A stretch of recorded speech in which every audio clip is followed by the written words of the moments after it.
Coach, I was doing some looking the other day, and when I was looking through some of the stuff that when we talked about the film sessions and we talked about some of the different things with scrimmages, I guess my takeaway from that, or to ask was, how have the guys responded to that in addition to some of the things that we were talking about the other day, just how they responded to some of the concepts that you've shown them on film. You mean schematically? Yeah. The stuff that we're trying to implement? Yeah, or correct, or when you go back and you're able to call stuff up. Yeah, I mean, the guys are great, but that's part of this, right? So, anytime you try to teach anything in football, the way that I always see it is you install it usually on the board or somehow on a computer, and then you show it to them on film, right? And then you work it in individual, and then you walk through it, and then you do it live, and you probably make a mistake, and then you correct it on the film room, and then you walk through it again, and then hopefully you get it the next time. So our guys are responding well. There is a lot of new stuff we're throwing at them, so it's not exactly easy because a lot of this would have been corrected in the spring. But they're doing a great job, and they're learning, and the coaches are doing a great job of teaching. One of the other things just that I wanted to ask you was, I know the first game that was originally against Ohio had been announced that there were going to be no fans, and moving forward, whether it's going to be limited or limited capacity. How do you train for that? Like, how do you prepare? Because I know you can simulate crowd noise in practice. Have you tried to go the opposite way and simulate no crowd noise in practice? Well, it's kind of like every day, right? You just turn the music down and it's quiet. So, I mean, it's not like our practices get very loud. I think the weird thing will just be walking into a stadium and seeing emptiness. But at the end of the day, I mean, if it's safe to play ball and we're out there playing, I think once the whistle blows, I think everybody will block it out and just play ball. Thanks. Head to Andy Backstrom for our next question. Coach, I know that you guys have always talked about adjusting protocol all the time for COVID-19, constantly improving what you guys can do to protect yourself from the virus. Now that students are coming back to campus, have you guys done anything to enhance the protocol? I know some of your players have already started moving into their regular rooms for the year. Is there anything you guys are doing differently now? No, it's continue to educate them. It's almost like hitting the reset button, right? Because now that we've been in this bubble on our own, you kind of feel safer than anywhere else. You know that everyone's been tested, coaches have been tested, players are constantly tested. So it's hit the reset button. Make sure you're wearing your mask. Make sure you're social distance. Make sure you wash your hands 1,000,000 times a day until they're dry and you know that you're clean. I think we all have to do the same thing. Realize that, there's going to be more people around, and there's going to be other people that are going to be in the dorm rooms and around campus. And we just have to be really smart, safe, and kind of hit the reset on, let's make sure we're doing all the little things that we started off doing so we can continue to progress. Let's go next to AJ Black. Hey, Coach. This offseason, we've heard a lot about the wide receivers. Zay Flowers and Tajee Johnson's name popped up, Ethan Williams. One name I haven't heard a lot about was Kobe White. How is he doing during camp, and what have you seen out of him?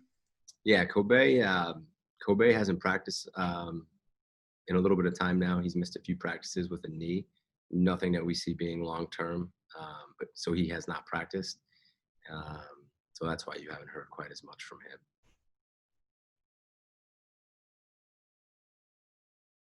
Next question from Kevin Stone.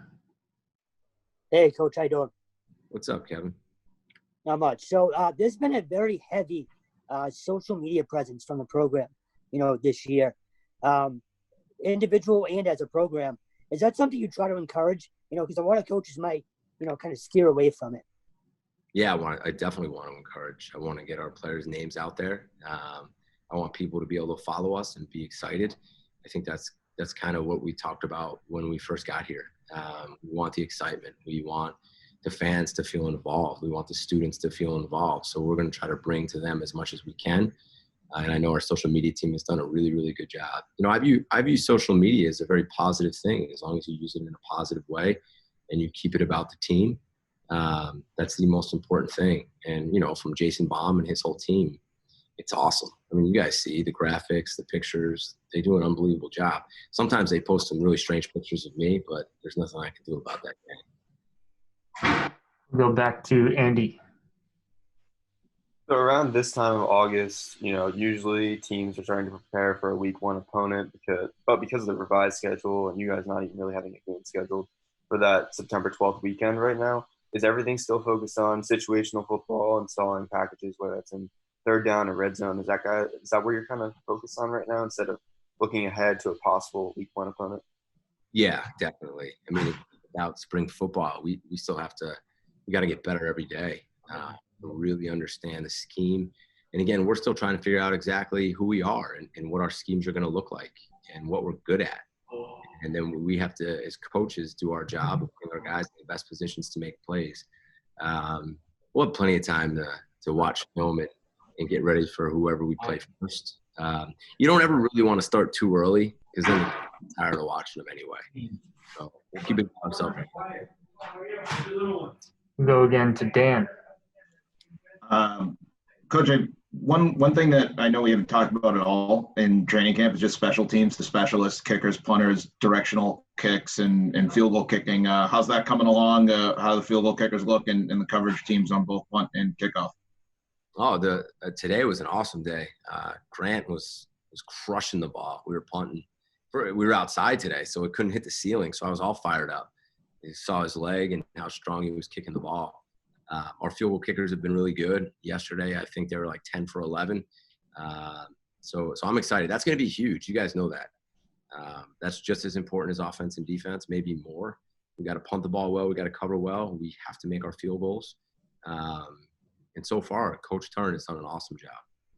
And on the social media, the one thing that I did see was there was a tweet or a post of Phil hitting Zay Flowers with like that in stride pass. I don't know if it's yesterday or this morning or when it happened, but quarterback who can throw like that what are the mechanics if you're trying to defend that when you know a quarterback on a slant or something like that can just step in and throw it? If you're a defensive back, how do you defend against that? You got to stay with the guy, or you got to try to anticipate the throw before it hits a spot? Well, it depends what you're running. If you're a team that's going to press, you try to disrupt timing of the wide receiver because most stuff in the pass game is based on timing and rhythm. You might want to try to pressure him to do the same thing. If you're a zone team, you try to read his eyes and make some good breaks. But hopefully we have enough in our scheme to throw people off and take some shots over the top. Thank you. All right, everyone. That's all the time we have for Coach Hafley today. Thank you. Thanks, guys.